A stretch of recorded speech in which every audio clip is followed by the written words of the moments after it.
everybody. I am Mike. Hi, what the fuck? Oh, God. Let's leave that in. Let's just leave that in. No. Mike's stumbling and me just coughing loudly right into the mic. All right, let's start over. Hi, everybody. Welcome to episode 37 of Games My Mom Found. I am Mike Albertin, and who are the zombies with me tonight? Wolfpack. Who are the Wolfpack with me tonight? That's better. Lupo, Stefan, JD. Spectre, Stuart Hughes, recovering from a cold. Four Eyes, Michael K. Hughes. Our special guest. I forgot about Four. I never used them in my set. Her, actually. Wow, that tells you how much I never used. No relation, by the way. I feel like I should mention that. Stuart Hughes and Michael Hughes, not related. Yeah, I'm just the amalgamation between Stuart and Michael. Yeah. Our powers combined. Yeah. Captain Michael Planet. Hughes, not related to Mike Albertin either. No. I can only apologize, by the way, for my audio is going to be just awful this week, because as you can hear, I've got this nasty cold I'm still recovering from. I'll just give a good right into the mic. That's what it sounds like. That might not be in the show, though. Just to warn Gotta you. spread that zombie virus. Yeah, I'll get the T-virus. It's airborne. All right. Before we get too far, I want to give another shout out to another podcast I've been mentioning a few weeks now, the Next to Nothing podcast. It is a podcast with Danny K and Ren Dish. It's about getting deals on games. If you guys need our podcast to add to your list of podcasts, feel free to follow them. I know that plug was terrible. All right. My Facebook kept updating, so I couldn't say in the message. All right. I think I'm going to introduce what we're playing, what we're talking about tonight, what we played. First, I want to say 24-year-old Mike lied to me. He told me this was a good game, 24 or 5, something like that. And I've been telling everybody, this is a good game. It's not that bad. And then I played it as 31-year-old Mike, and I'm like, oh. Yes. Well, 25-year-old stuff. We are playing Resident Evil Operation Raccoon City, because I hate my co-host. That's all I gotta say. Where the characters and the players try to survive. I really liked it when I was a kid. I wasn't even a kid, but when I was younger, in my early 20s, I really thought this was a fun game, and maybe it's just because I didn't have expectations that I have now. Like, fun, I don't know. Lies. My favorite thing about this is that we played a game that does have a cooperative function. At no point did we even talk to each other and consider playing it together. Well, I did talk to Stefan because he sent me the text. This game is so hard. Why did you make us play this? So there was that. Stefan was busy all week. I was busy all week. Mike was busy all week. At some point, we should have said maybe we should give it a go. Didn't even come up. Never planned that way. I mean, if we ever do Lost Planet 2, then we should try to get together but who knows? Oh yeah, I'd love to try it that way. Or Resident Evil 5. Resident Evil 5 would be great. Oh no. I feel like Resident Evil 5 would be me and Stefan at different points jumping in to help Mike with the campaign. All right, you take chapter 1, I'll take chapter 2. One thing I want to ask, did we all play this before? Was this anyone's first time playing this lovely gem? No. No. Okay. I have played it before. Okay. Yeah. Did you also think it was a good game back then and then realized, I had kind of the exact opposite reaction where I played it back in 2012 and I was like, this game sucks. And then playing it again, I was like, this game's fine. I mean, I enjoyed parts of it, but for me, when you start off the first level and I died about 3 times to Birkin because I didn't realize you were supposed to run away. I'm like, I just kept shooting his eye and I'm like, he's not dying. And then I realized, I got to turn around and run. And I'm like, Well, that and there's the QuickTime events for him are so fast, and if you don't hit it perfectly, you're dead. You know what? I'm going to say Resident Evil's always had a problem with QuickTime events, though. Oh, yeah. Up until, I guess, 7 doesn't really have QuickTime events. They have, cinematics, which you just expected to know what to do, but they're set up really cinematically. But, yeah, Resident Evil 5, there's a DLC for Resident Evil 5 where you have to, you're in a mansion, not the mansion. You're in a separate mansion trying to find Wesker as Chris and Jill. And the quick times for that are you get a quarter of a second to hit them. You have to know where they are ahead of time. It's so fucking shit. Is that Lost in Nightmares? Yeah, Lost Nightmares or Lost in Nightmare or something. We should give a quick, because the game that we're mainly going to be talking about, Operation Raccoon City, there will be spoilers, but that doesn't really matter. But there will be spoilers for Resident Evil 2 and 3. This game is not canon though. Just to take that out real fast. Yeah. In my mind, parts are canon. But No, it's not canon. It's based on the story, but it's not canon. Yeah. No, I actually found out something interesting playing this is that on PlayStation, there's this thing called PlayStation Now. And if you have a PS4, you can subscribe to it. You can play old PS3 games. And crazy enough, you can actually play online with people. So I actually did play online with people. Oh, really? Through the campaign, yeah. That's awesome. People are still playing this game for some reason. I 100% believe that. Yeah. I like a year ago, I started playing Kane and Lynch, the first Kane and Lynch game. There are still people. Well, first of all, it's great. It's basically the Heat, the video game. We should play it at some point, but there are still people playing that fucking game. Like the game was such a small game, and there's still fucking people online playing that to this day. That's crazy. There were I was not expecting that. Yes. But yeah, so I asked my friend Jesse, who's been on the podcast, I said, hey, do you want to play this with me? And he started laughing at me. That's a good reaction. And then we played through the first half, and I was like, well, do you want to play the rest with me tomorrow? And he just laughed and then hung up on me. And that was the last we ever heard from Jesse. Yes. He just hangs up on you, like deletes your number from his phone. Like, we're done. Don't ask me such a thing. Friendship over. This game was like weird though, because it's one of 3 big Resident Evil titles that came out in the same year. What else came out this year? Was it Resident Evil 5 the same year? Resident Evil 6 was the year started with Resident Evil Revelations in January. Never played that still. On the 3DS, oddly enough. But then it got re-released on Windows and PlayStation and Nintendo Switch actually. It's okay. It's very similar to Operation Raccoon City, like playstyle wise, but like, yeah, it's got some cool. Well, I say cool characters. It's got some over the top, ridiculous Resident Evil characters that I love. Is there one named Jackass? Yeah, basically. I can't remember. Well, there's a guy that I always refer to as like Weasel, and I don't know his actual name. Weasel. He's been brought up on the podcast before. It's like a character with red curly hair. That's like the Cowboy Bebop afro. Oh, I know who. I know who you're talking about. I did play Revelations once for like a couple hours, but never beat it. You always run into him as Parker, and he's like, "Hey, Parker, has my old friend." And you're like, "Shut the fuck up." Yeah. Then Operation Raccoon City came out in March, and then Resident Evil 6 came out in October. Oh, that's cool. I mean, you don't get a lot of favorite Resident Evil games. Yeah. That's not a year. Okay, I remember liking 6, but I haven't played it in a while. But I do want to say, I'm in the minority, though. It's a third-person action game, kind of like how 4 and 5 are, but you can move while you're shooting, like 6. I think 6 had that, if I remember correctly. Okay. Mm-hmm. And the whole point of this game is meant to be played online co-op with 3 other people. You each get to pick a character that's kind of based on like assault, demolition type of thing. There's type of Spectre, or not Spectre, but like Spec Op, like different like modes you would find in a regular shooter game or something where they just want to throw military people in there. Mm-hmm. It actually is made by the people who do Spec Ops, I think. It's not made by Capcom. Yeah. That's why this game sucks. That's why this game Spec Ops was great, story-wise. Yeah, it is. I mean, I like the story because when I played this game, I had never played Resident Evil 2 or 3. I still never played 3. And be able to see a bunch of the events that I knew about, but to actually be able to see them was really cool to me. I mean, I didn't understand the references. I still didn't get who that guy was that jumped in the elevator near the end. I don't remember that tyrant being in my version of Resident Evil 2 when I beat it. But other than that, I recognize most of the bosses. There was a point in Resident Evil in the timeline where they decided that the tyrant was going to wear a trench coat. And I don't know exactly when that happened, but they just said like the tyrant used to look kind of like Nemesis. Well, I guess like in the first game he has like a coat on kind of, but it's not like a trench coat. It's not like a leather like noir style trench coat. At some point it became that though, and I don't know why. I think he's supposed to blend in public is what it is. People fucking keep saying that to me, but he's like 10 feet tall and gray.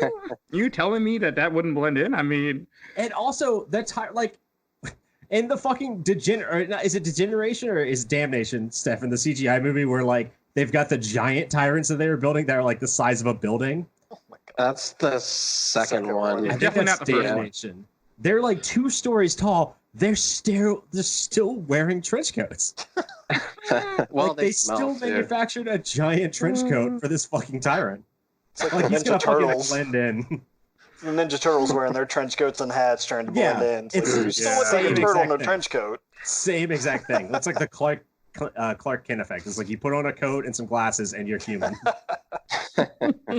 What they needed to do was give Mr. X and the new tyrants, like, give him those glasses, those Groucho Marx glasses with the nose and the mustache. Like, that would have made it perfect. Put him in a tutu.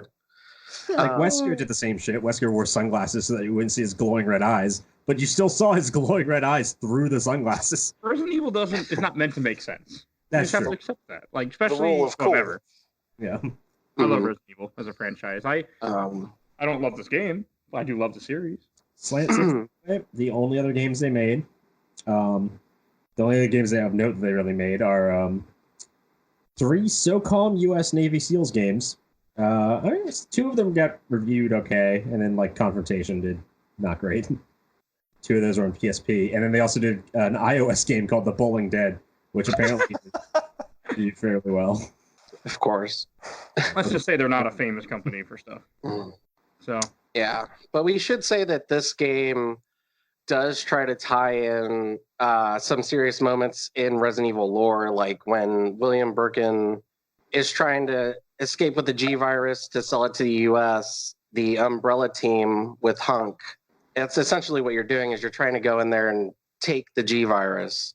But of course things go bad. In this game too, they miss out on showing that the rats eat the virus. So yeah, they skipped this game doesn't even stick to canon right, but it tries. I did like the idea that Hunk went into the lab with a team of people, like a team of special forces. I do like that idea, because that makes more sense than just he went in with like 3 or 4 people. They all got murdered right away and just him. Like, this made more sense that it was a specialized team. Well, the idea of Hunk was always supposed to be like, he's so cool, and I'm gonna hurt one of our viewers, our listeners' feelings because he fucking loves Hunk, but Hunk sucks. Hunk's like, he's supposed to be really cool, but he goes in with like 3 other people. In the canon story, he goes in with 3 other people. They all get murdered, and he survives, but he's like unconscious for like 48 hours, and wakes up and like escapes Raccoon City. That's kind of like his canon story. I think he like kill like the last of Birkin or something too. Like, he runs into like something that's almost dead, and he kills it, and he's like, "Oh yeah, what a badass!" It's the Boba Fett effect. So this game really had the opportunity to make Hunk like a fucking badass and have him just exist in the game, constantly doing shit around you. But no, same thing. He gets fucking taken out right in the beginning. Yeah, did you ever see him past that Birkin cutscene? Nope. Because he says, "I'm going back," and then he kicks you guys out, and he goes in the lab to try to go get the virus. Yeah. It's like, all right, bye. I really do. I would like Hunk to have like a good game, because I mean he is kind of a interesting character, but he has this game. He's just been he's such a bitch. he's gotten so screwed over by Capcom as a character. It's like, fuck Hunk, who cares? And then, I mean, they try to put a story, like there is a story to what you're doing, that you're going here to go get the G virus and then things keep happening and you keep getting different missions. There's 2 stories actually. Are you talking about like the Spec Ops thing? Yeah, so you can go in as Umbrella Security. That's DLC though. Yeah. Which is better than the main game. It is better than the main game by a long shot. Never played. I wanted when this first came out, back when I had it. Also, this game dropped to $20 within like months of it coming out. By the way, I remember that it dropped really, really fast. Wish I had waited for that. According to my achievements, I bought this day one. Same here. I did not. I think I paid, and for anyone who knows me, if I pay $20 for a game, that's like me spending like $60 to me, because I usually wait for everything. I was so excited for this game back in the day, and maybe I made myself like it. Maybe you only played the Echo 6 stuff, and you're like, oh, this must be the real game. I really wanted to play the DLC, and I wish I could have, but I wasn't going to buy it for $20. I paid $5 for this game at Pawn America like a year or 2 ago, so I wasn't paying $20 for DLC. Pawn America is rightful. Pawn America sounds like some weird like campaign slogan. We're gonna pawn America, 2020. Well, I could get. fuck it, we're just gonna sell ourselves to Canada. Highest bidder. Oh, but each campaign is broken up into 7 missions. Mm-hmm. I don't know anything about the Spec Ops campaign, but like the regular campaign, what do you want the second level? Well, one thing I do want to say that was awesome about this game, at least awesome to me. The first time that I saw a Crimson Head in this game freaked the hell out of me. It came chasing after me like it was gonna murder me, and I think it did. Oh man, thanks for clarifying that, Mike. When you said awesome to me. I didn't like the game as a whole because it feels more challenging. Like when you're playing on casual, it feels more challenging than it should because the game is made for multiplayer. Yeah. That's one thing about it that you can tell everything you're playing. You can always tell it was not balanced for single player ever. No, not at all. Yeah. And that's one issue with it that I feel like this was the era of like Capcom saying we're gonna do a bunch of weird multiplayer shit. Like we're just gonna try multiplayer as hard as we can with a bunch of different products. Because like Operation Raccoon City it was a huge multiplayer campaign for 4 people. Well, not huge, just 7 levels, but still, it's a big game for a 4-player co-op game to come out. And then Resident Evil 6 came out, and they tried a bunch of like wacky multiplayer things. Like it's 2-player co-op, but I've always wanted to try this. I've always wanted to get 6 people together to try this, or I guess 8 if you count the 8 or 7 if you count the Ada Wong extra mission. But if you're playing Resident Evil 6 with 2 people, and you get to a point where there's crossover, you could be online, and people from those campaigns could jump into your campaign. Like, so you're playing as Leon and Helena, like Chris and Piers. Other people playing as Chris and Piers can jump into your campaign for that like crossover section. Yeah, that'd be cool. It was really cool when the game came out. Unfortunately, I don't think enough people are playing it now. But no, probably. But like, yeah, like Capcom, this like at some point they said the Tyrant's gonna wear a trench coat. Everything's gonna be multiplayer. Didn't he wear a trench coat in 2? In the original 2? Yeah. Yeah, but it was like, I don't know, like the 1 and 2 is like, isn't it more of like the movie trench coat? Like the first Resident Evil movie trench coat where it's like, or the second Resident Evil movie trench coat, I guess, where it's more of like just leather plastered onto him. It's more of just like to hide his shame than it was to hide him in a crowd. I can just imagine Umbrella hiring somebody to tailor Tyrant suits. Like, no, it needs to be bigger. I like to think it was Wesker. I like to think Wesker in his downtime, like he was really into tailoring. Like that's how he relaxed. Like after he lost, after like Chris kicked his ass, he'd go away and he'd hide for a couple of years, and he would just work with his Leathermaker's kit out. There's just one scientist like, why are we putting a coat on this guy? Because it's cool looking. Yeah. Or like Wesker's like really hates like nudity. He's a super prude. That's why throughout the games he's putting on more and more clothing. You get to Resident Evil 5, he's wearing like that long leather trench coat and like big baggy leather pants. I guess in the first game he did get his ass kicked by a naked Tyrant, so maybe he saw more than any human should. Yeah, maybe he's like, great. Like on top of getting my ass kicked, it was also embarrassing that the guy was naked. So he's like, so now on they have trench coats. Just in case a Tyrant ever tries to kill Wesker again, at least it will be clothed. No one should see what I've seen.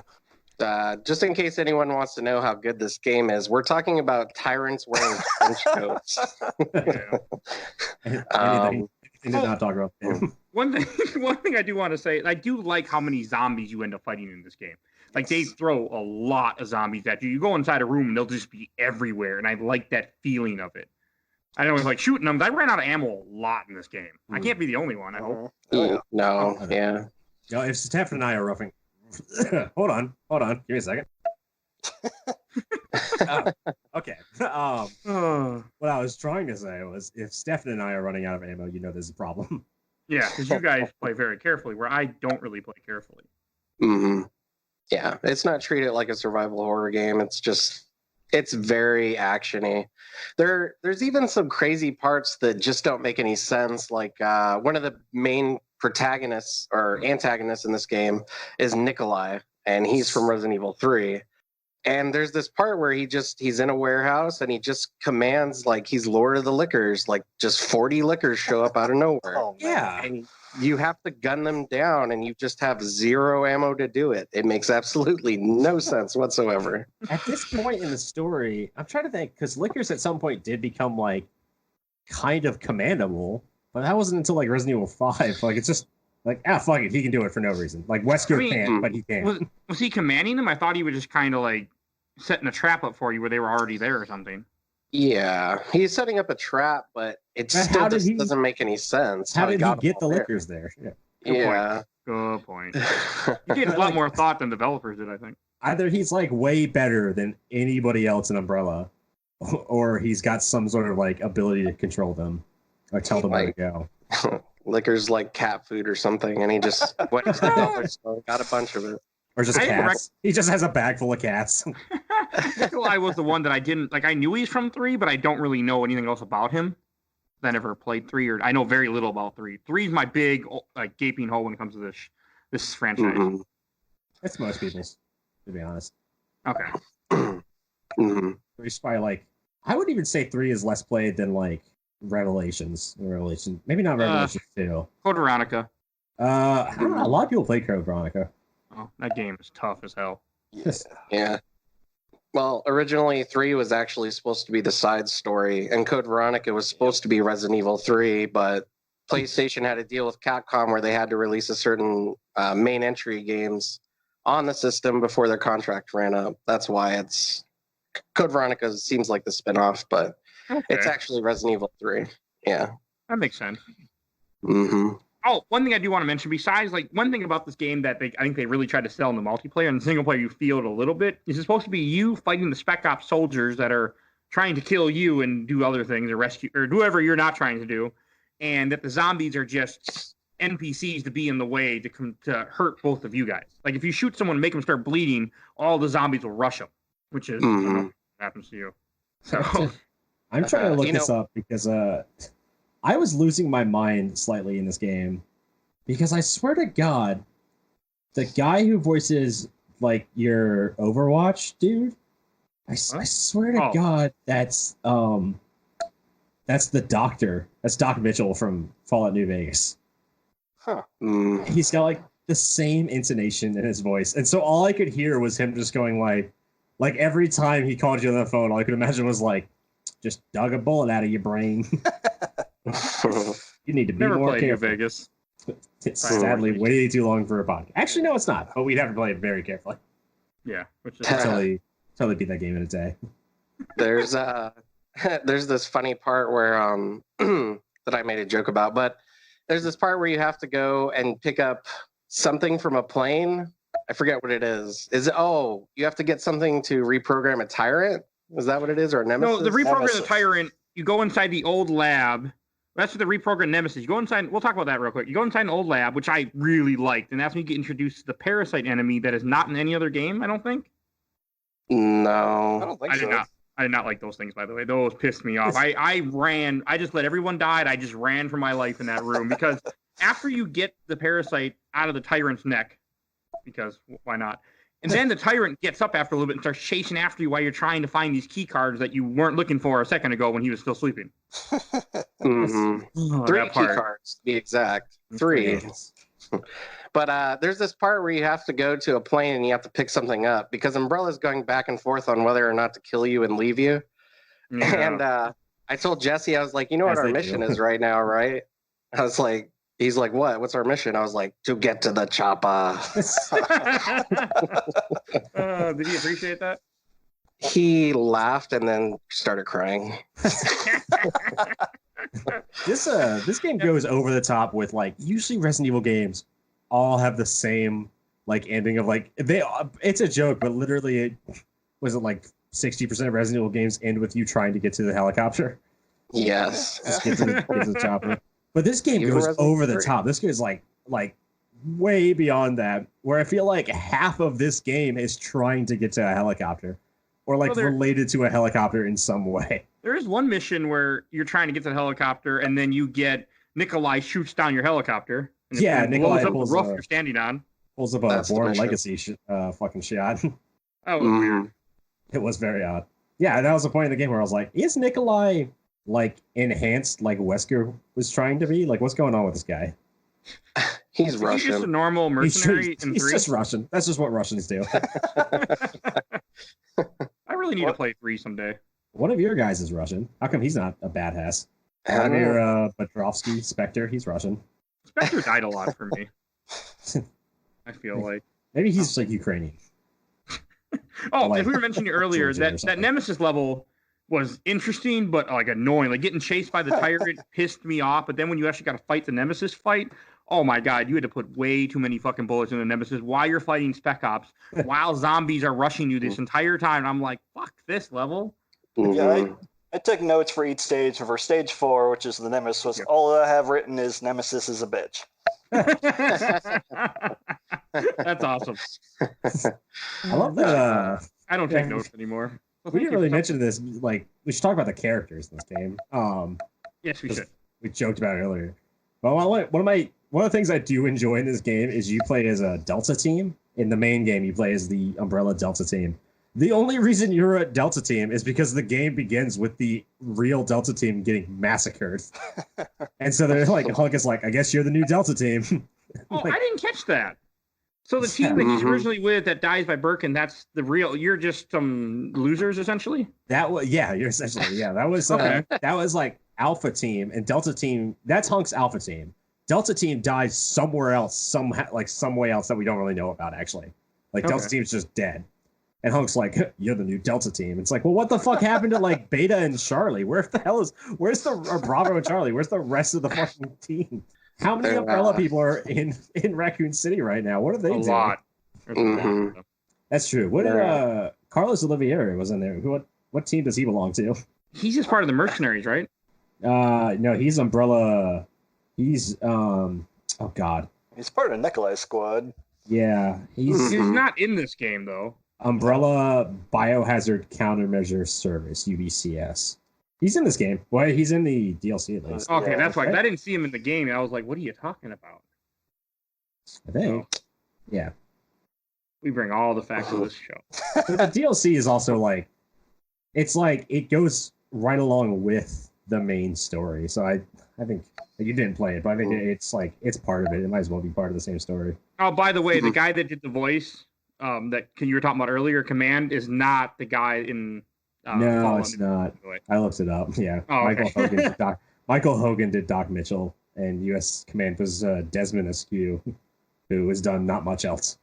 Oh, there was one part in this game that pissed me off. Like, cause there's a part where the team that you're playing as, Delta Squad, ends up getting like Umbrella is just like, we're done with you. You're expendable. You failed in killing Leon. He got away. Fuck you. And then all of a sudden they're like, we're going to Plan B. And they're like, what's Plan B? And I remember walking, and all of a sudden you see a cutscene with helicopters dropping these big tanks. And I'm like, oh, what are these? Are these tyrants? And I'm like, yeah. They're fucking hunters. Oh, I like how we're going to Plan B is the same. It's just continue doing Plan A. Their Plan B is you're fired. Oh, well, might as well finish up. We already started. Like, that's their fucking Plan B.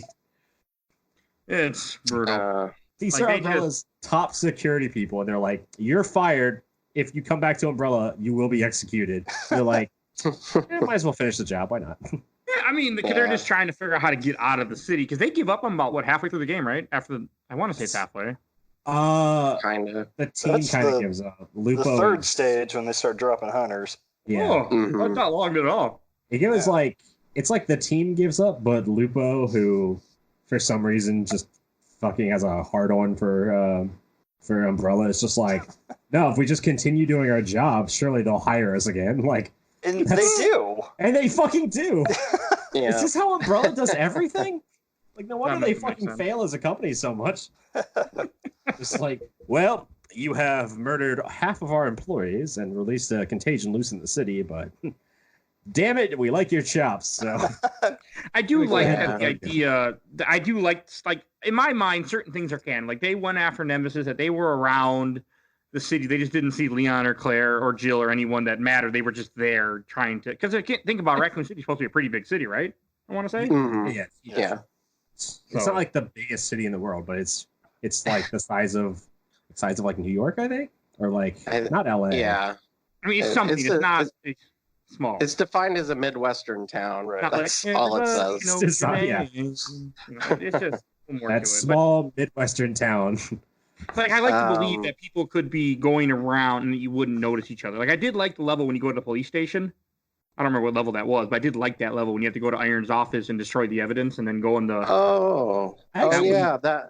That's all wrong too. By the way, that whole layout makes absolutely no sense whatsoever. See, it didn't affect me. I didn't know the difference. But they were just trying to evoke the magic. It's not like Resident Evil is known for having very strong map design that everybody knows and remembers for their entire lives. All right, that's not what Resident Evil is about, Stefan. Well, then again, it's about evoking a mood. I mean, they did make the hallways like 5 times bigger because they needed 4 people to go down. Yeah, makes sense. Would it have been funnier if they just made the Umbrella team smaller? Like you play as like the cast of Mucha Lucha or something, which are really tiny kids. I do have an important question, Stefan. Since I know how much you love platining Resident Evil games like 4, 5, 6 remakes, are you gonna platinum this one too? Fuck no. You know what? Jesse said he's like, I'm close to platining this. You can help me out. I'm like, no, I can't. Sorry. There's a bunch of online achievements and trophies. Oh yeah. I do have a very loose memory of playing this game online with someone I worked with. And we just did the stupid kill each other 10 times. Like we were trying to do those. I remember that a long time ago, but that's about it. Yeah, some of the trophies for it are kind of abysmal, actually, because you would have to play through the campaign multiple times to get some of them, and even specific parts of the game. Like, I think one of the trophies is to kill 13 dogs, and you only see dogs in the game maybe once or twice. Yeah. Not very many. So that would be annoying as hell. No way I'm doing that. Does it have, what does it do what like Resident Evil 5 did, where you could just reload that, like you like kill a dog, immediately reload a checkpoint? Oh, that would be interesting, but I highly doubt it. This game, Resident Evil 5 had like this example of that, where like the best way to cheat money in Resident Evil 5 to unlock shit is there's that hallway with a bunch of liquors in it. You kill the liquors. Yeah, Stefan knows exactly what I'm talking about. I know exactly the part. You get like $6,000. And you reload the checkpoint, it just takes you right back to the beginning of the hallway.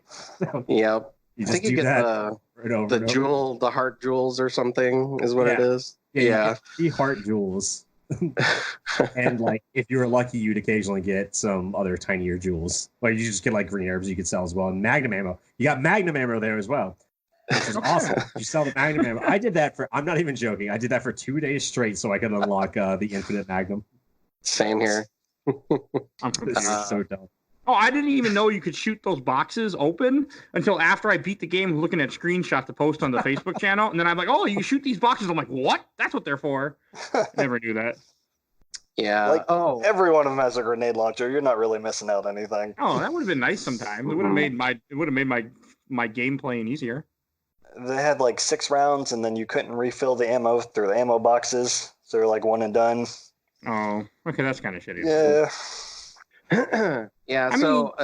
One of the things I keep reminding myself to talk about, because this is the part of the game that I dislike the most, is like, for example, when you play remake 2 and you shoot a zombie, like one of the things when you're speed running it, which you kind of have to do to get the platinum, is you'll shoot a zombie in a leg and it'll twitch, so you can run by it. It won't be able to grab you. And they like shooting zombies affects how they move. But in this game, if you shoot anything, it's like it's not being shot at all. And that's pretty much how I died every time. I mean, did you guys have the same problem? I died a lot. I describe my problems as many. Many. Well, one thing that every fucking instance of this, like I just had so much trouble with this game. It's accurate because you had to shoot him in the head to take him out, like a zombie actually would be. Otherwise, they're just bullet sponges. It's also inaccurate because you're only Umbrella security. You need to have an exact shot. Well, one thing that annoyed me in the game was that you didn't have, like, your allies couldn't revive you. Like in some third-person cover shooters, they can revive. Like this game's a cover shooter, but doesn't feel like I had so much trouble trying to get behind cover. And it really made me just like, I'm like, I shouldn't have a hard time going up against cover hitting A. Like, this should be a simple thing. You can even get shot while you're in cover. It's retarded. I died so many times in that final battle in stage 7 because it just wouldn't snap into cover. That part pissed me off. Like, those are certain things in the game that I couldn't. But like I was saying before, like the reviving thing, like if you play multiplayer, they can revive you, and it felt like the game was designed for the AI to revive you, even though they couldn't, and that made it even feel harder at times. Because there were times when I was fighting the tyrant where I got caught in a corner, and he just beat the hell out of me, and I wasn't going nowhere. Yeah, that's what tyrants do. They corner you in the bathroom and beat the shit out. Oh, one thing we hadn't mentioned yet is you have one boss fight, because each at the end of each level there's some kind of boss fight of some sort. I don't remember what they all are, but one of them they drop 2 tyrants that come at you in a small area, like on the street by a bus. Mm-hmm. Oh, bad. These moments in the game should be cool. Like, I don't remember what 25-year-old Stefan was doing, but these moments should be cool, and they're not. It's like, that describes literally every single thing in this game. This should be cool. Yeah. But it's not. I could really see what they were going for. And it wasn't fun. It's just funny because I really had real fond memories of this game for years, and I was really upset to go back and play it and realize that my memories were not, let's say, correct, and I didn't enjoy it like I did as a kid, or young, when I was in my early 20s, and it made me sad a little bit. I think you were just so traumatized by it, you just implanted new memories about it. Oh, I must have. I mean, if we could all have gotten together and played this multiplayer like we were talking about earlier, I would have loved that. But we have a hard enough time trying to get together to record the show. So it's like, there's no way that was going to happen. So we didn't mention. We said we were going to talk about the characters. We didn't. No, we can go back now. Okay. Well, you have the Wolf Pack, which is a team that sorry, you play I was trying to get into it. I didn't mean to leave me hanging. I was trying to get into it, but I was like stifling another cough. I don't even like you. Like I think I said earlier, you do have all that fit that different stereotype. I did play as Loophole the entire game, which is the assault job class. Yeah. She is the wolf mother of the wolf pack, is what she's classified as. Well, that is stupid. Yeah. That is just fucking stupid. Her little background thing. Yeah, her little background thing says the team slightly trusts her. That's why she's the wolf mother. Yeah. I guess that's a background. Man, I used her, and I also had the medic on my team the entire game because the medic can actually heal you, where I don't think anyone else can. And then I used the shotgun guy.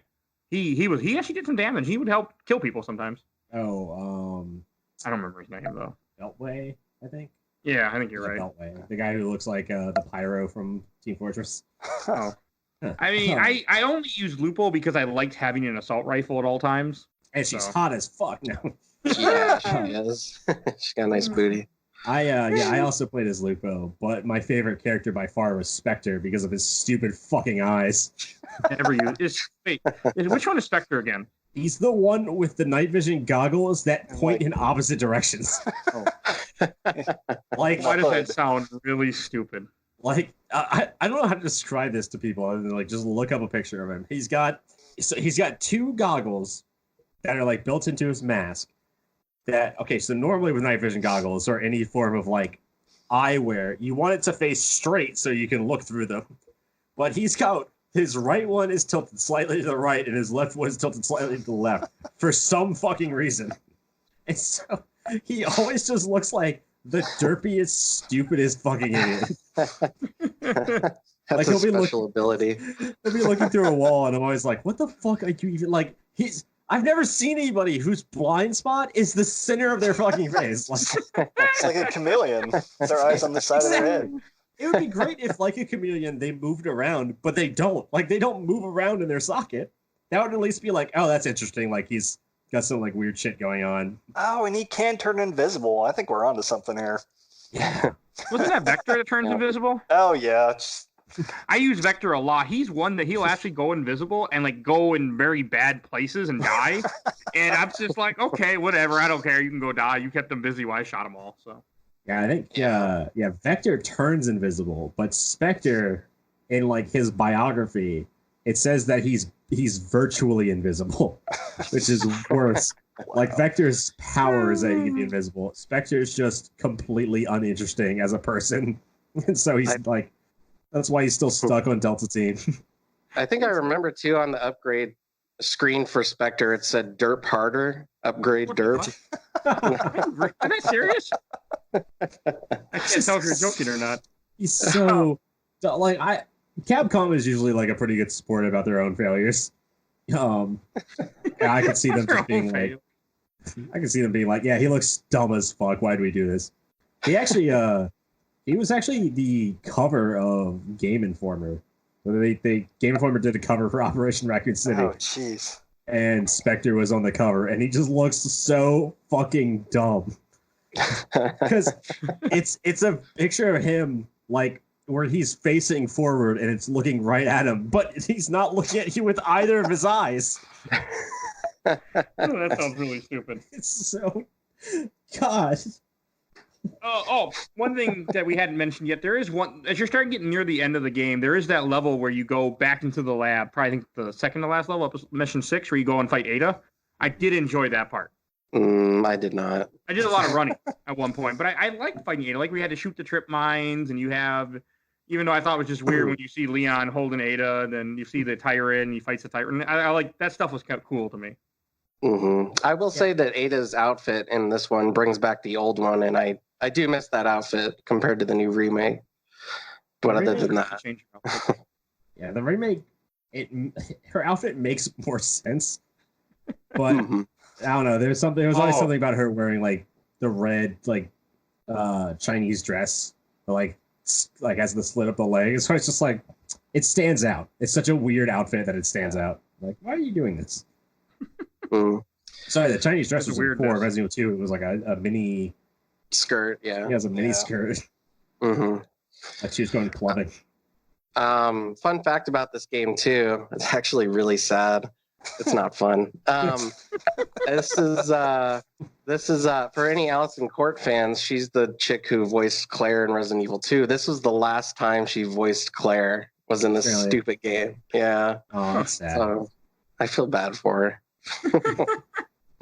That's kind of what she deserves, because she was the one that had the Mega Man X5 bosses all named after the Guns N' Roses members. If I recall. Yeah, that's right. Yep. That was her fault? Yeah, it's her fault. I think I might have just found the perfect analogy for this game, because I was thinking about Carlos Oliveira, who he shows up in 3, but he's got like in the DLC, he's got like a pretty big, fairly big role in like the story of the DLC, and it feels like the second Resident Evil live-action movie was based more on this game than it was based on Resident Evil 3. Oh my god. And I never played Resident Evil 3, but I feel like that can make sense. Like the final piece of damning evidence against this game. Wow. Is that the second Resident Evil movie feels like it was based more on this than the real movie. It's okay. I like that movie a lot. It's certainly better than any of the movies that come after it. Okay. Do you want to talk about the Spec Ops campaign? Because I have nothing I can say about it. So I'd like to, if you have anything to say, I'd like to hear it. It's, I don't know, it's definitely better. Okay. I do like the fact that it had 2 different campaigns. One is Umbrella and one is a Spec Ops. I know it's kind of, but it did bum me that they locked one behind DLC. When if they would have had both, I really would have liked to have both. Yeah. For my $5. It's it like this, like the DLC is way more involved in the story of Resident Evil 2. It's still not canonical, but you run into Jill quite a lot. You run into Claire multiple times. You actually help Claire find Sherry, which I saw a bunch of people that were like thought they had solved some crazy mystery because they were like, well, this game's clearly not canon because of how it ends. And it's like, yeah, you're also a fucking like SEAL Team 6 helping Claire for like 3 hours. You think that would have been in Resident Evil 2 at some point? Like, you think they would have covered that? You're a fucking genius. Congratulations. I figured it out. It's not canon. I mean, that was one of the... That's my internet voice, everybody. That's how I make fun of people on the internet. Okay, I didn't know, because I seen, like, I know, isn't Jill in the multiplayer, I want to say? I know she's a playable character in... Okay, because the multiplayer, which I'm assuming none of us played for the show, this episode? Okay. Well, I know the multiplayer, a couple different modes. As one where you, like, because I know with multiplayer, you pick the heroes, or you pick the villains, you know, Umbrella or Spec Ops, and then you have zombies that are trying to fight you while you try to kill each other, if I remember correctly. Yeah. I have like different modes. I didn't play. Yeah, I didn't play the multiplayer. Okay. That makes sense. God, it suffers from the same problem that all Capcom, like Resident Evil multiplayer, suffers from, where it's like, it's really interesting in concept. It's like a PvP, PvE game mode, but it's just like the execution of it is never good. No. Like the best, like Resident Evil 5 is genuinely a very fun co-op game, but there are parts of Resident Evil 5's co-op that are just like weird broken messes at times. Where it's just like, it's way too complicated. Like sometimes it's like incredibly complicated to just move shit around in your inventory and give shit to somebody else. Yeah, it's also the AI too. It blows. Yeah. Oh god. Yeah. If you play that game, fucking play it with another person. Playing it with like, I did play that game by myself, and it's like, it's serviceable compared to like Resident Evil 6. Or the AI just like doesn't help you. I remember going for the platinum in Resident Evil 5, and it kind of glitched out after Sheva died. And she's like, thanks, partner. I'm like, what the fuck? Fuck you. I mean, you always have Chris as the AI in that game, though, because once you beat that game, you get Sheva. You can get Sheva's infinite tribal bow and outfit. arrow. Well, yeah, the tribal outfit too, but the infinite bow and arrow. That's like, it's like a one-shot kill on pretty much any zombie. I like how Stu went for ammunition and I went for pervertism. Yeah, I was thinking that too. But... It went without saying the tribal outfit. First of all, hold on, plumbing outfit. I like how they also have a Hunnigan outfit for her that I'm sure not a single person on the planet has ever put on her. Oh, I did. like tribal clubbing Hunnigan. Everyone's like, Hunnigan, fuck that. Oh my God. Hunnigan. But okay. So what do you got in the last level, which I didn't hate the last level, like when you're running through the train yard, and the whole last level is you supposed to go kill Leon. And Claire ends up shooting at you with a grenade launcher. That part pissed me off because you automatically get hit no matter what, and you start bleeding automatically. And I'm like, that is bullshit. Because as soon as you start bleeding, all of a sudden you're and everybody comes running at you. Do you think Capcom was trying to like generate sympathy for the final boss in any Resident Evil game? Where it's like, this is what it feels like when somebody has infinite rocket launcher. But that last, I do want to ask, because in the last level, you get to make a decision. You either can kill Leon, and I think Leon and Claire, or you can side with them and go against Umbrella to turn on Umbrella. Yeah, this game has like multiple endings.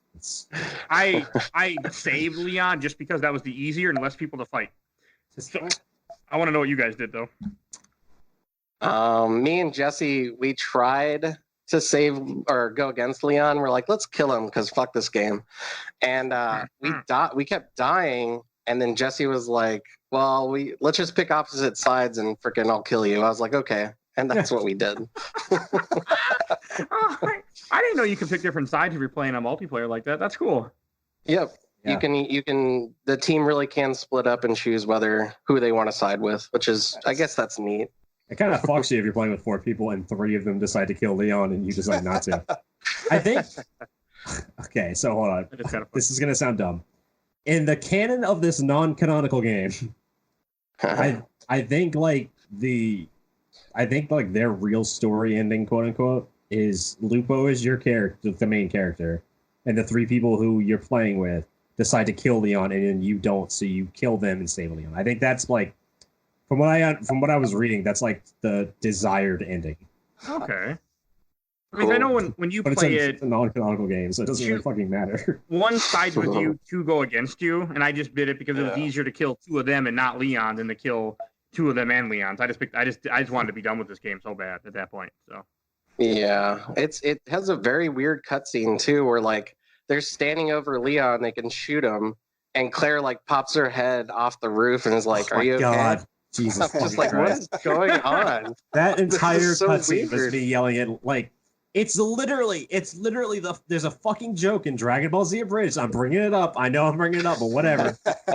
They literally make fun of like the cell art where everyone's yelling at Android 18 to leave, and they're like, "Why are you still here? Leave!" And Claire's like standing on top of that fucking crate, like, "Go, Claire! Run away! Get the fuck out! What are you doing?"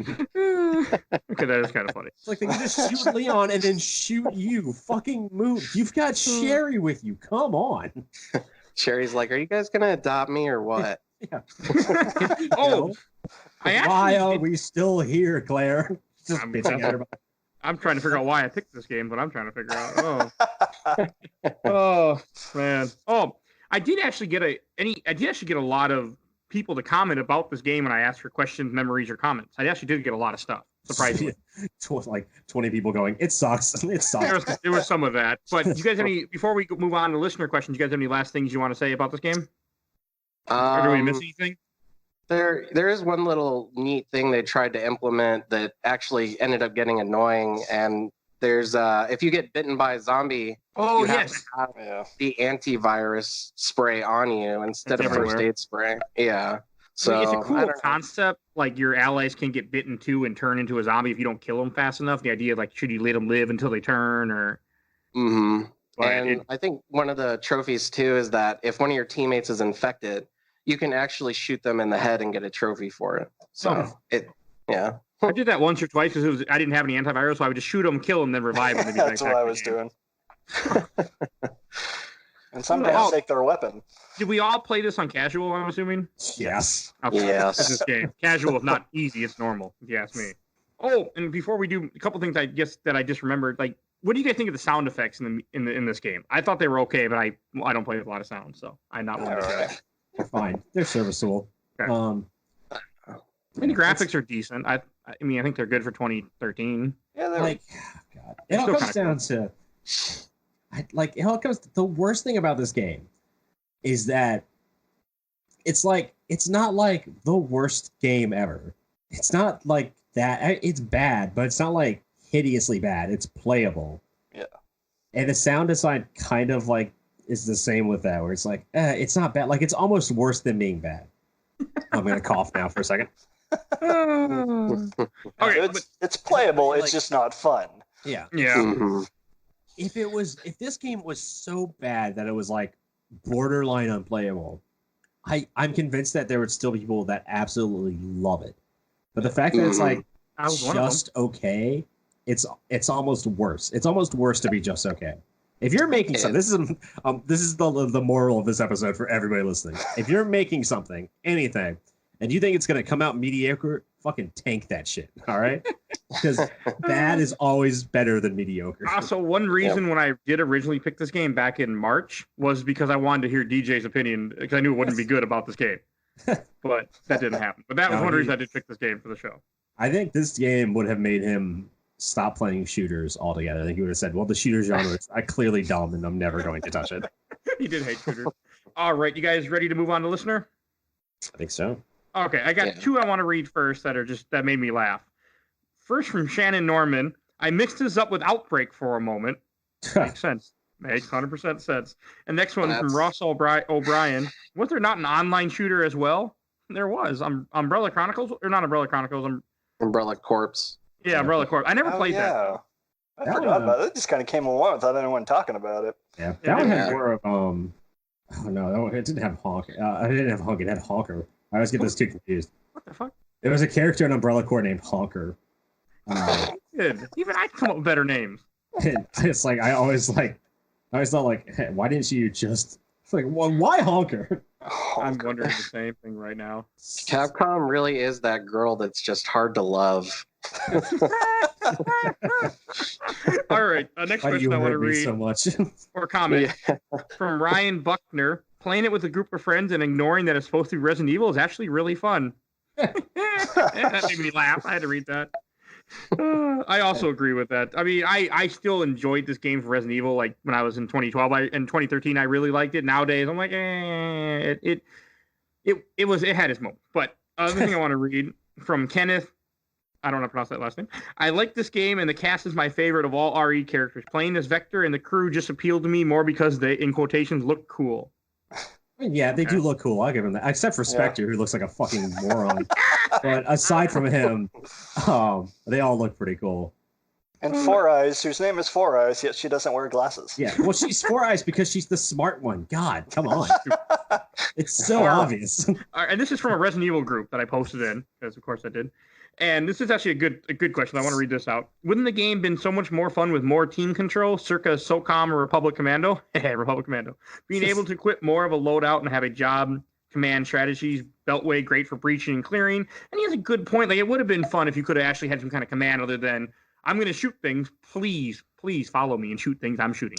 Like, I think that guy put more thought into this game than its creators. I mean, that would have been really cool, though. I mean, if this game was like Ghost Recon style, it would have been fucking phenomenal.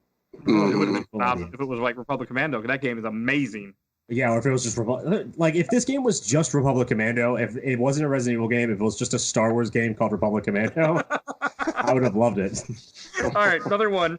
This is from the Resident Evil group, and I need to point that out before I read this comment from Yankov. He said, "Very nice game. I love it." Yeah. Oh, there we go.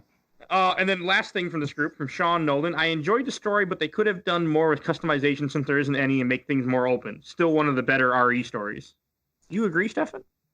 Oh, God. It's hard to compare RE stories. Yeah. I still got a couple more things I want to read. One from Reese Erdman. This is from a different group, by the way. The only joy I got out was playing it with 3 other mates that love RE as much as I do. What a weird mess. I mean, like I said, that's the way to play this game. Yeah. You've got to have... You gotta have friends. If you don't have friends, you probably have like a worse life than just not being able to play this game. But it does help. It should have said that on the box. 1 to 4 players, but preferably with friends. You gotta have friends. Try to have friends. If you don't have friends, don't play this game. Don't add insult to injury. Before you play this game, go out and make 3 friends. I had 3 friends on this episode that played this game, but none of us played together. So, from Alex Olmedo, I want to try it. What's the verdict besides repetitive? Is it fun on a harder difficulty, and do headshots matter? I don't think it's playable on a harder difficulty. Honestly, it's I can't imagine. It's fun if you take the U out of it and make it I, and then add an E to the end. Everyone's doing the math in their head. I can't do it in my head. I'm sorry. It's fine. It's fine. It's a fine game. And headshots do matter, though, which is nice. I did like that fact. Headshots always matter. Any game where headshots don't matter can go to fucking hell. I hate it when games don't do like headshots. This is like, I don't know. That's just a staple at this point. You have to have headshots. Yeah. Oh, and I got a couple more questions to read from the best group ever, Overblood. I watched the entire Overblood, the group that where we founded groups. This is from Aaron Martinez. He said, I actually really loved this game. Me and a couple buddies played the crap out of it, especially the multiplayer. It was just 4v4. By the best part was picking up random items on the map while dodging zombies and VOWs. Which, I mean, I don't think. I mean, I would need a lot of alcohol to enjoy this game. I think doing anything for several hours with 3 of your friends is usually pretty fun. I don't know if that's necessarily. I'll say, like, go play any shitty game. I play Steam greenlit games because I'm a fucking idiot. But I play those with friends, and so they're fun. But those are terrible. Like, it's hard to figure out if a game is good when you play it with 3 people that you enjoy playing games with and do it for hours. Because even if it's bad, you're gonna riff on it. Yeah, even if it's bad, you're gonna really enjoy it. And you're gonna enjoy it then that way. Like, I still say, like, A Way Out is a cool game. I don't think it's necessarily the best game that came out. I think it came out like a year or 2 ago. I don't think it was the best game that came out. But I played that with Sam, and we just like battled each other the entire time playing that game. And it's like one of my favorite games of all time. That is one of the best experiences I've ever had playing a game. The game itself is like, that's okay, but like, I do want to try it. It was mediocre. It was mediocre. It was a mediocre game. But I played it with a friend who I hate. Sometimes you gotta make your own fun. That's how this game is. All right, and a question from Sebastian Gamez, or I might be pronouncing that wrong. We never know how to say it. No, I should ask him one day. Do you think a game like this could be done better? Because I love the idea of it. 100%. Yeah. It could have been so much more fun if you just tuned it a little bit. Well, this is like one of those weird things I keep bringing up, how we always like somehow the show lines up with something weird because now Capcom just announced Project Resistance. So it's kind of like the same thing. I'm glad you remember that. I wanted to mention that on this episode, and I forgot. That looks interesting, by the way. That actually looks interesting. Even though I don't like that style of game, but they said there's supposed to be a single-player campaign to it, too. Oh, interesting. They said that on the part that we saw is only a part of the game that's coming out. There will be a single-player story campaign. Interesting. Watch, it's one level. Yeah, the same level over and over again. But now we change the enemy. Now they have 10 health instead of 1. Play it on hard for the trophy. Since that came up, what does everybody think of that in general? Because I think it looks interesting. I mean, it's a pretty good episode to talk about it on. I'll never play it, probably, because I don't play anything online, especially now that we have the show. But it looks interesting. So it's like 4v1, right? Like Evolve? Yes. Gotcha. When I was watching the trailer, all I could think of was it looks to me like Left 4 Dead, but you play as the AI controller. Yep. Yeah. That's interesting. Like, I don't know how much it's going to change when it comes out because I don't know when is it supposed to come out. It's not supposed to come out for a while. Next year at some point. I thought so. Stuff could change. It's clearly not like completely finished at this point. It looks interesting. I could see it's either going to be really fun and really great, or it's going to be mediocre. It's not going to be bad, unfortunately. I'm going to put it in the column of it'll be fun to tool around with for a couple hours and then just never touch again. I think it looks like a really fun $30 game. It'll be fun if you have friends. If the game is not $60, I'll definitely get it. A couple more questions I want to read. One from Ronald J. Fraser. I always wanted to play this game. I still do. No, you don't. I don't. I mean, you could. It's $5. It's real cheap. Or do what Stefan did and get PS Now, was it? Yeah. And you can there's a 7-day free trial, so. And then find 3 friends that you really hate, and you can all play it together. Like I did. I found 3 people I knew that I didn't like at all. I'm like, hey, suffer with me.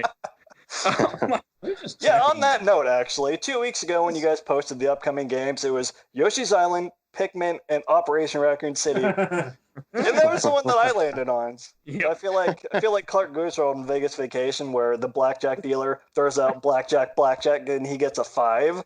So thanks, guys. You're welcome. Oh, and one thing I forgot to mention early in this episode: this is our first part of our 6-part Spooktober event that we're doing this year. So we started that. I was going to mention it at the beginning of the show, but I forgot. This is a week start to Spooktober. Yes, we should probably call it something else. It wasn't originally the plan. It just kind of happened. You know how this. I mean, because you got to remember, I put this together back in March, and it was such a different show when we only had like 14 episodes out when I first put all this together. I wasn't even thinking of Spooktober as much until we did October set, which was shortly after. And it's good though that we got a lot of survival horror right now out of the way, because I think afterwards we're going to have a little bit of a drought. So there's none in like coming up that much after we finish October. All right, two questions to lead, then 2 questions to read, not leave. 2 questions to read, then we're done with the questions, and we'll move on. One from Jesse Whitley. Loved it. Loved playing as Vector and absolutely just zooming around the level as a stealthy boy. It sucked fighting the final boss, though. If you sided with Umbrella, that was one hell of a tough fight. It sounded like it when Stefan was talking about it. It was. And the last thing I want to read from Michael Hughes, who's on the show with us, he said, Why is this game so bad? Finally, someone has the courage to ask the real question. I had to read that. We're all desperately afraid of Slant 6 games here. The Game of podcast. They're just too powerful. They control so much of the market. I mean, the last game they made came out on the Kindle Fire. What's sad is the list of games you read, this was like the biggest profile one. This is their lowest reviewing game.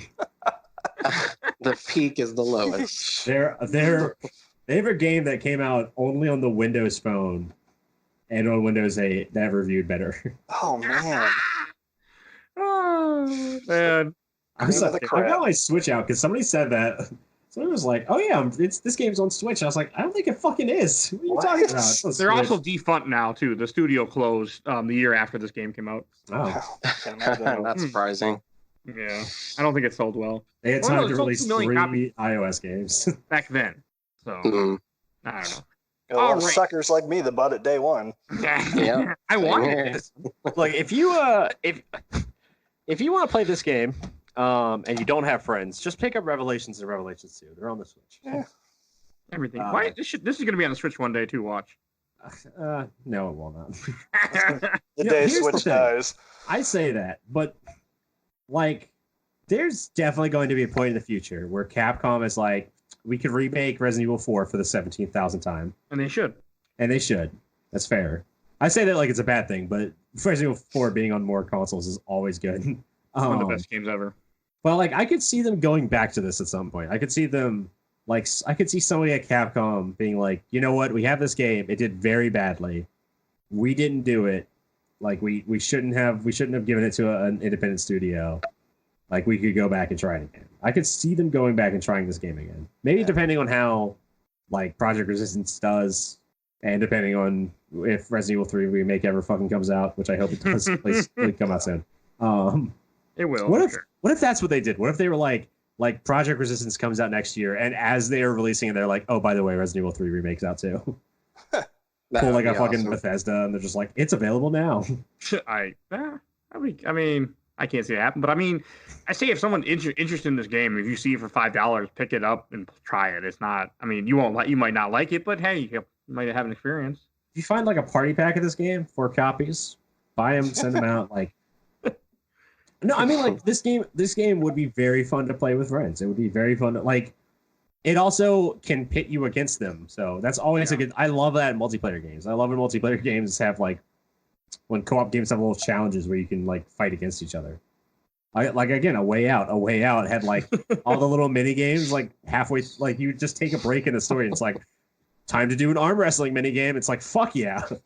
All right, you guys ready to move on to Shelf or Box? Mm-hmm. Stefan, since you love all Resident Evil games, why don't you go first? Here's my review of this. It made me want to shoot myself in the face. I thought, you know what? Instead of doing this, I could be shooting up heroin right now. I could be doing a lot better things. Heroin's more expensive, though. This game's only $5. But I feel like this. I feel like this game hurt me in many ways. My fond memories of it lied to me, just like Mike. I originally did play this with 4 friends, and I remember staying up all night, playing through the whole thing, talking about Resident Evil lore, having fun. No, that didn't happen. There's no way that could have happened. In Stefan's memories, when this game was actually good. I can keep going, but I won't. I'm putting this in the box, and never thinking about it again. Oh, don't worry, I'll be mentioning it again. We'll never play it again on the show, but I'll mention it again just because I'm nice. Michael, how about you? If you want to go next. So, I'm gonna be honest. Like you can be honest. Around stage 5, I like I said, I was taking notes. Around stage 5, I started to forget to take notes because I was like kind of having fun. So what I did is I got like the light machine gun and I was just mowing down zombies. And that was fun. And then I got to stage 7 we talked about before where Claire's shooting the grenade launcher at you and you bleed. I think that's to like teach you the bleeding mechanic because the next area you're supposed to induce the soldiers with bleeding because it's endlessly spawning crimson heads. That's Claire. And like, oh my God, I died. I was probably on that for half an hour, 45 minutes. And I finally just ran through it. Just charged right through everything. You have to do that in this game at a certain part. Just run. Just say fuck it. Just run towards the objective. Yep. So I killed Leon because I was like, I'm killing somebody here because I'm pissed. So you did this to me. So it's going to go in the box forever. Okay. That's where it belongs, but okay. I like when you're about to kill Leon, he's like, it's like, what are you doing this for? Umbrella, money? And it's like, yeah, I work for Umbrella. Both of those things. Yes. That's literally what a job is, Leon. For honor, Leon? No, for me. Can you imagine if you did that for like next time you go for country. Sorry, keep going. Anyway. It's okay, I had to cough, so. Imagine like next time you go to like Yes. Taco Bell and you're like, I'd like a chalupa, please. And they give you like, they're like, oh, that'll be just a minute. You're like, what are you doing this for? For Taco Bell? For money? What's wrong? It's like, yeah, that's their fucking job. I combine. Come on, Leon. I combine 2 references. I combine not for honor, but for love, and then I also combine for country. No, for me. So that's I didn't get mixed up. But yes, for England, James. That's what he says. Yes. Yeah. I fight with my friends. Okay, sorry. Half of everything is luck. The other half is whoa, we're halfway there. Stu, how about you? I don't think you said yet, Shuffle Box, did you? Tried the Taco Bell reference? Stu, do the right thing here. Do the right thing. By Spike Jones? I love that movie. I'm just trying not to get to the section. So trying to put this off. I'll just edit it all out. I promise. No one will hear. You can trust me. Isn't it weird how the Spec Ops leader's name is Crispin Jettingham? That's not a very American name. Oh my god. This game, I can see a good game in it. Like I played this game and I was like imagining how they were planning this out. Like whenever I play a game that I'm like actually like now whenever I play a game that I'm actually reviewing in some sense. I guess we don't really review it, but I play this game with a reviewer's eyes on. I'm like, this isn't fun, but what were they going for? Like what was their desired outcome from this section or this part of the game? Like what do they want to happen here? And I was like, there's a really fun game buried in the idea of this game. Yeah. It's a really good idea, but it's really bad execution. It's like, sadly, I'm not gonna put it on my shelf. I just can't. I can't do that. Yeah, because it doesn't belong on there. It's not good enough to be on the shelf, and it's not bad or weird enough to be on the shelf. If this game was bad or weird, it would be up there. But it's just like mediocre. Mm-hmm. It's a very middling game. It's forgettable is the thing. It's like so forgettable. Like I remember the characters from Revelations. Come on. I really want to play Revelations now. It's all right. It's way fun. It's way more fun than this game. It's just like I struggle because I did enjoy like the Echo 6 story because that's way better, but that's not the main game. Like I shouldn't be justifying the game off the DLC. And they took your extra $20 to bring that to you. And it's $20. They broke it up into 2 sets. Yeah, it was $9 for the first half and $9 for the second half. So it was really dumb. That's terrible. Yeah. I got the prologue for buying the game day one after I beat the main campaign. I played the prologue and like that first mission is better than the entire main game. Oh yeah, we should say it's actually 3 parts because the prologue I think is just released free now too. Oh, it is? Yeah, I want to say communicate when we do the show before. Well, the prologue is only like the first mission. Oh, okay, just what we played anyway. Yeah, so it's just to give you like a hint of what the better story in the game is. Yeah, the plot, characters with actual personality. If this was just the DLC of it, I'd say it would probably go on my shelf because it ties in the story of Resident Evil better in the DLC. Like it does a lot more with it. It's like, okay, this is a non-canonical version, but like, hey, there's Claire, hey, there's Leon, hey, there's Sherry. You get to see all these characters having fun. And the Umbrella security section, I'm just like, Leon is a fucking idiot. Claire's a fucking idiot. Ada still has her like fake death scene that she has in Resident Evil 2. Yeah, also, I didn't like that. If you're gonna do like a non-canonical version of the game, then just have the Umbrella guys kill Ada. Have them be the reason she dies. Yeah. Like, if you're gonna tell a non-canonical story, there are things that you should like. There are things that you should expect to happen with Resident Evil 2. You should expect to say like, oh, this game should be the Umbrella security guys like bumble through Raccoon City and accidentally cause things to happen that relates to Leon, or like there's a part where they blow up the tanker trying to kill Leon. That was actually I thought that was clever. Okay, that part was cool, yeah. Yeah.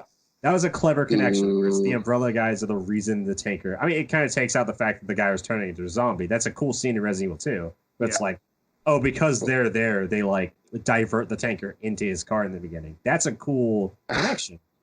That guy's a maniac. Why'd he bite me? All right. You know what? Actually, I just thought of one other thing too that they totally got wrong. The guns that they the guns that they had for the stars, in a little thing it says that they were made by Joseph Kendo, who it's wrong. It's John Kendo. Joseph is his brother. They couldn't even get that right. So, you think they did like no research, or like they didn't play the game again? They just like, we played Resident Evil 2 when it came out. We don't need to do it again. We remember it was J something, right? Yeah, something. It's only like 15 years ago. It's fine. Well, we remember. We saw the movies. I think we got a pretty good understanding. We saw those movies. Jesus, what if that was the fucking case? Oh my god. We saw Carlos Olivieri. He's really big in the game, right? He's like one of the main characters, right? That was funny. Oh my god. All right, I think I'll go next with Shelf or Box. This is going on the shelf because it's going in the box. 25-year-old Mike put this on the shelf. 31-year-old Mike's house with a sledgehammer, just taking out all the shelves. 31-year-old Mike's taking this game off the shelf, throwing it in the box, and never ever playing this shit again. I was excited. Like, I actually bought this game before the show because I wanted to replay it again. I'm like, I remember it being fun. I'm going to replay it. And then so as I put it on the show because I really wanted to replay it, now I'm like, what the fuck was I thinking? Like, this was not meant to be a bad game to make us suffer. I was like, it's a good game. People just remember it wrong. Like, it's a fun game. The one Resident Evil Mike liked. I like 4. I love 4. So 4 will be a long episode. That's a good one. Is this Yes. Is this the last game the Hunters have appeared in canonically? They're in Revelations, aren't they? They're in a cutscene in Revelations for sure. Revelations came out before this, though. Oh.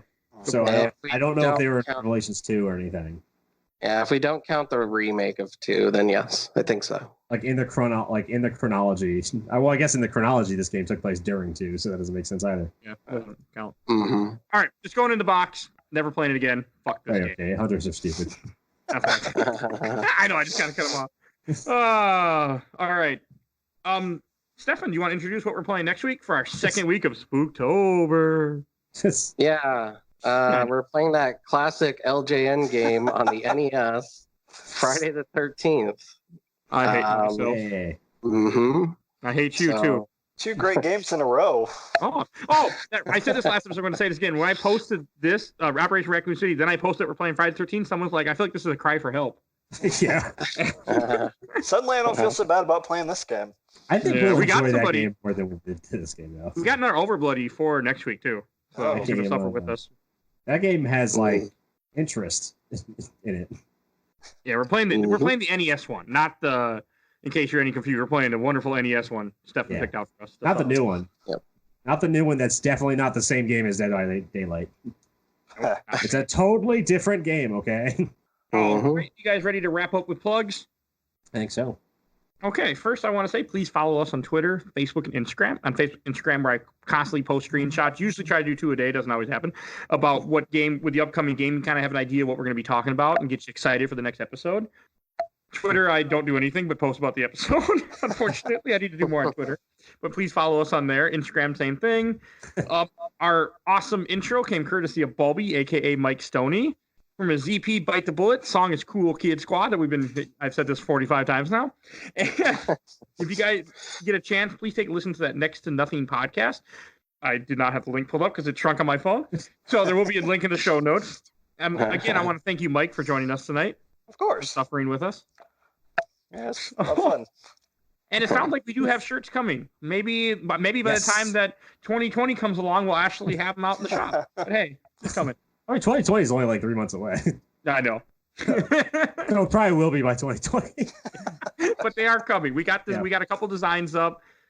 Stu's working on it, and so we're getting there. So they eventually will be up. But as I want to say every episode, please share this to anyone that likes podcasts. Please spread us around like we're Pikmin, so we can get more listeners and keep doing this. And we do have more ideas that we want to do eventually. Come on, Mike. Yep. You spread us around like the T-virus. It's so easy. Damn, that was good. Okay, that was good. Or like the shirt I was talking about last time. Spread us around like AIDS.